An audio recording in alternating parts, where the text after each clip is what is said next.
bag of ice has a head in it. Apu explained that this was a gift he had specially prepared. When Bart got home, he discovered it was a teddy bear, but he didn't like the smell, so he gave it to Maggie. Maggie was playing with it in front of the TV when a lost and found segment happened to be airing. Burns was offering a huge reward to find Bobo, his childhood toy. Homer looked at the photo on the news, and then at the bear in Maggie's hands. Put that moldy old bear down. Moldy? Hold! I'm gonna get something to eat! That night, Maggie placed the bear next to the fish tank. Bart accidentally knocked over a lamp, and Homer stepped on a skateboard and tumbled down the stairs. He finally noticed the bear by the fish tank. How long have we had these fish? Wait, the bear.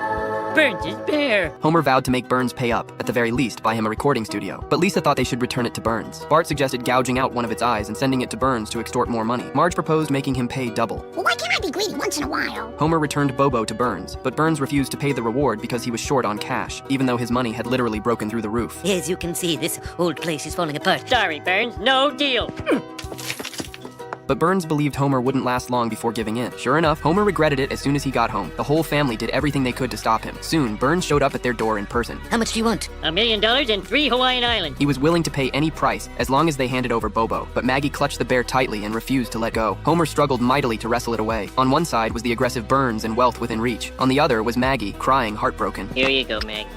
The deal's off, Mr. Burns. The bear stays here. Burns left in anger. In the middle of the night, Burns and Smithers, dressed in stealth suits, stood on the Flanders roof. Burns quickly knocked out Flanders with anesthetic. They slid on a rope toward the Simpson house, but unfortunately got stuck halfway. More cocoa, Mr. Burns? Yes. The next night, they successfully infiltrated the Simpson home, only to run into Homer coming to the kitchen for a snack. They could only hang upside down from the ceiling until Homer finished his 64 slices of cheese, by which time it was already dawn. You've been up all night eating cheese? I think I'm blind. What? Good day to you.